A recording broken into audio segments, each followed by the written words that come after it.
Hello दोस्तों, आज मैं एक बहुत ही शानदार मूवी को एक्सप्लेन करने वाला हूं जिसका नाम है wedlock, released in year 1991।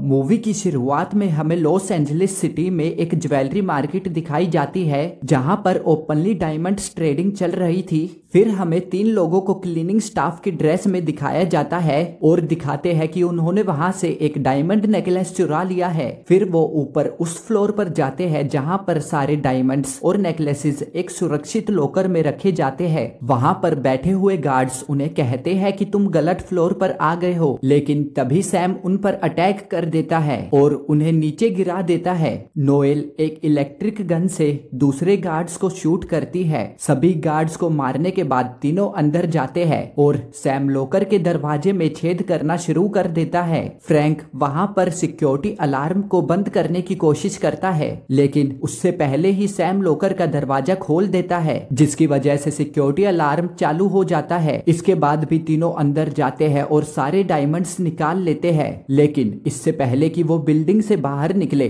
Police वहां पर पहुंच जाती है। वो तीनों पूरा प्लान बना कर आए थे, इसलिए पुलिस के आने से पहले उन्होंने सेम टू सेम पुलिस जैसी ही ड्रेस पहन ली। पुलिस वहां पर आती है और उनसे चोरी के बारे में पूछती है, तो फ्रैंक उन्हें कहता है कि वो अभी बिल्डिंग के अंदर ही है। यह सुनकर पुलिस सैम और नोएल को अपने साथ जुड़ने के लिए कहती है, जबकि फ्रैंक को बाहर नजर रखने के लिए ऑर्डर दिया जाता है। कुछ दूर बिल्डिंग में चलने के बाद उनमें से एक पुलिस कर्मचारी नोएल के गले में डायमंड्स नेकलेस देख लेती है, लेकिन इससे पहले कि वो किसी और को ये बात बता सके, सैम पीछे से आकर उसे गोली मार देता है। तभी फ्रैंक भी वहां से एक पुलिस की गाड़ी लेकर भाग गया। पुलिस ऑफिसर्स उसका पीछा करने लगे, लेकिन वो एक ऐसी टनल में चला गया जहां सभी का जाना मना है। अब टनल के आगे भी और पीछे भी दोनों तरफ पुलिस उसका वेट कर रही थी। फ्रैंक बड़े ही होशियारी से एक खाली गाड़ी उनकी तरफ भेजकर उन्हें पागल बना देता है। इस सीन में फ्रैंक डायमंड से भरे बैग के साथ एक सीवेज में से बाहर निकलता है।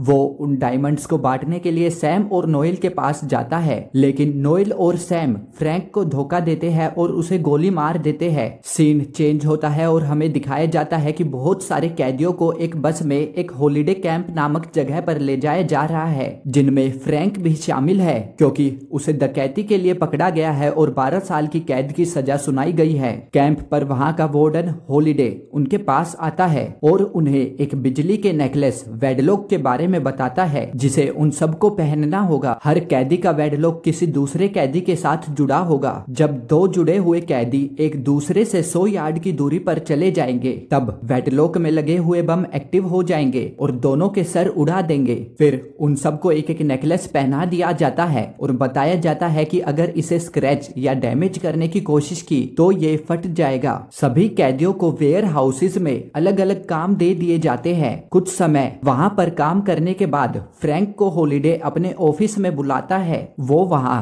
फ्रैंक को जो डायमंड्स उसने चुराए थे उनकी लोकेशंस पूछता है। इससे हमें ये पता चलता है कि फ्रैंक ने सैम और नोएल को असली हीरे नहीं दिए थे और उन्हें कहीं और छुपा दिया था। हॉलिडे फ्रैंक को कहता है या तो वो उसे डायमंड्स दे दे, नहीं तो वो उसे 12 साल तक टॉर्चर करता रहेगा। लेकिन फ्रैंक कहता है कि वो किसी भी तरीके के टॉर्चर के लिए रेडी है। बाद में फ्रैंक खाना खाने के लिए बैठता है। उसी समय एक ट्रेसी नाम की लड़की उसके पास आती है। वो जैसे ही उसके पास बैठती है, फ्रैंक वहां से खड़ा होता है और कहीं और जाने लगता है। उसी रात हॉलिडे कुछ गार्ड्स के साथ कैदियों के कमरे में आता है और बताता है कि उसे वहां पर कुछ इलीगल चीजें मिलने की खबर मिली है। तभी चेकिंग करने पर उन्हें फ्रैंक के बेड के नीचे से कुछ सिगरेट मिलती है और वो उसे तभी हिरासत में ले लेते हैं। इससे ये बात तो पता चलती है कि वो सिगरेट फ्रैंक की नहीं थी, उसे वहां पर किसी और द्वारा रखवाया गया था। फ्रैंक को कई दिनों तक आइसोलेशन चैम्बर में बंद रखते हैं और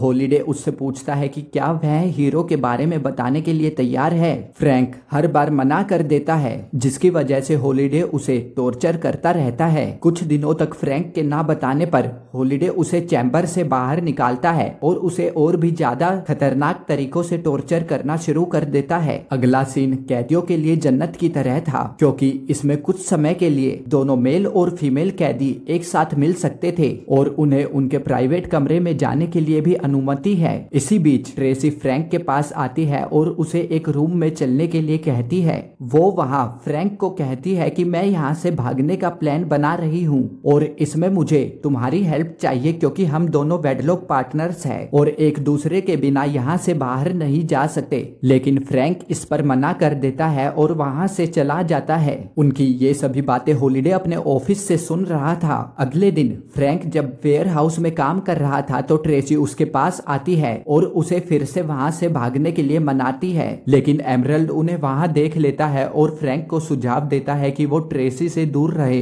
फिर वो अचानक से फ्रैंक को एक घूसा मारता है और उसे अगली सुबह फाइट करने के लिए यार्ड में इनवाइट करता है। रात को फ्रैंक एमराल्ड को मजा चखाने के लिए एक एम्पलीफायर बनाता है कि तभी एक कैदी उसके पास आता है और उसे डायमंड्स के बारे में पूछने लगता है। कुछ समय बाद यह जांच करने के लिए कि एम्पलीफायर काम कर रहा है या नहीं, फ्रैंक इसे उस कैदी पर इस्तेमाल करता है। लेकिन यह पता चलता है कि उसका वेडलॉक तो एक्टिव ही नहीं है। इससे फ्रैंक समझ जाता है कि इसे हॉलिडे ने डायमंड्स की इंफॉर्मेशन निकलवाने के लिए भेजा है। गुस्से में वह उस पर हमला करने की कोशिश करता है लेकिन दूसरे कैदी उन्हें अलग कर देते हैं। अगले दिन फ्रैंक एमरल्ड का सामना करने यार्ड में जाता है लेकिन एक गार्ड तभी उसकी चेकिंग करने लगता है और उसकी जेब से एम्पलीफायर निकाल लेता है। जल्दी ही मैच शुरू होता है और एमरल्ड फ्रैंक को बुरी तरह पीटने लगता है। लड़ाई के बीच में फ्रैंक एक लकड़ी का टुकड़ा उठाता है और उसे एमरल्ड के वेडलॉक में फंसाकर खींच देता है जिससे उसका वेडलॉक एक्टिव हो जाता है और तभी धमाका होता है और उसमें लगा हुआ बम फट जाता है। उसी समय एनरोल्ड के वेडलॉक पार्टनर का वेडलॉक भी बजना शुरू कर देता है और वो भी वहीं पर फट जाता है और दोनों मर जाते हैं।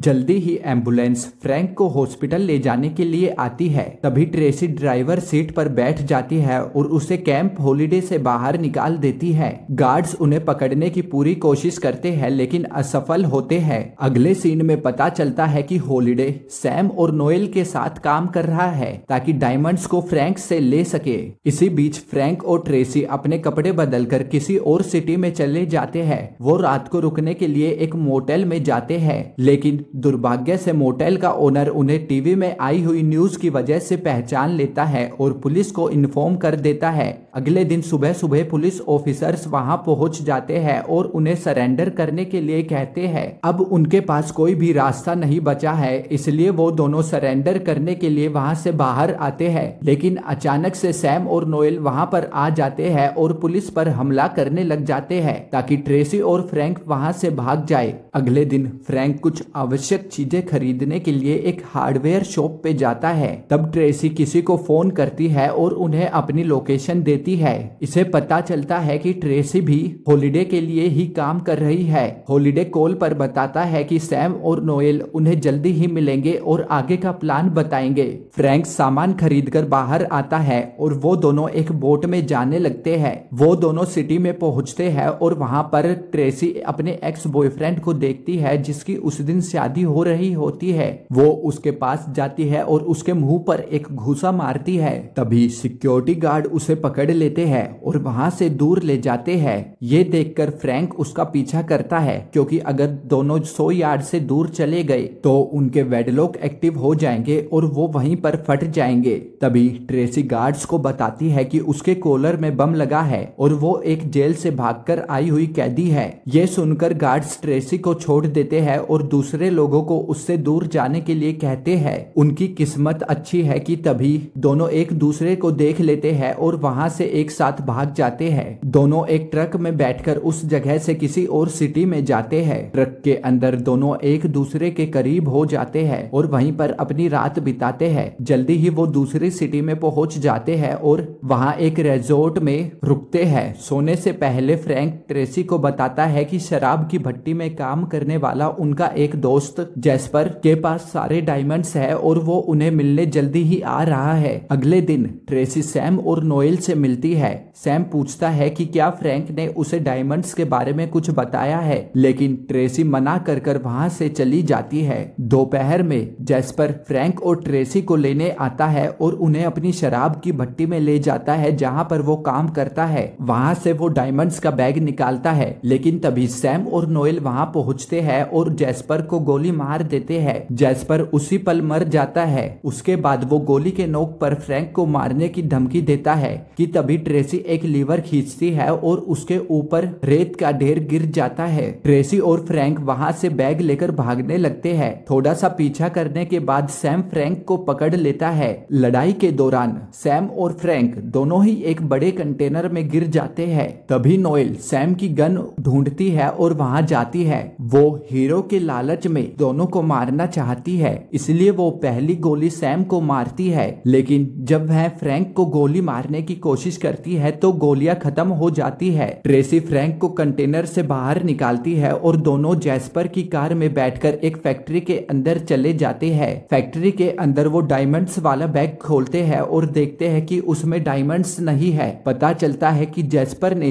सभी हीरो को बेचकर पैसे कहीं पर छुपा दिए हैं। फैक्ट्री के अंदर दोनों वेडलॉक को डिसेबल करने में कामयाब होते हैं। अगले सीन में ट्रेसी और फ्रैंक दोनों ही एक चर्च जैसी जगह पर जाते हैं और फ्रैंक वहां पर एंट्री से 10 कदम दूर एक गड्ढा खोदना शुरू कर देता है। थोड़ी देर बाद उन्हें पैसों से भरे 2 ब्रीफकेस मिलते हैं, जिनमें एक थैंक्स लेटर भी था जैस्पर की तरफ से। तभी अचानक से हॉलिडे और नोएल वहां पर एक हेलीकॉप्टर में पहुंच जाते हैं और बताते हैं कि उन्होंने जैस्पर की कार में पहले ही एक ट्रैकर लगा दिया था, जिसकी वजह से उन्हें उनकी लोकेशन मिल गई थी। वो बंदूक की नोक पर फ्रैंक और ट्रेसी से पैसे से भरे हुए ब्रीफकेस को ले लेते हैं। उनमें से एक ब्रीफकेस को हॉलिडे उठाता है और दूसरे को नोएल के लिए छोड़ देता है, लेकिन फ्रैंक ने उसे देने से पहले उसमें एक बॉम्ब छोड़ दिया था। इसके बाद हॉलिडे अपना ब्रीफकेस लेकर अपने हेलीकॉप्टर में जाने लगता है, जबकि नोएल वहां पर ट्रेसी और फ्रैंक को मारने के लिए रुक जाती है। तभी फ्रैंक चालाकी से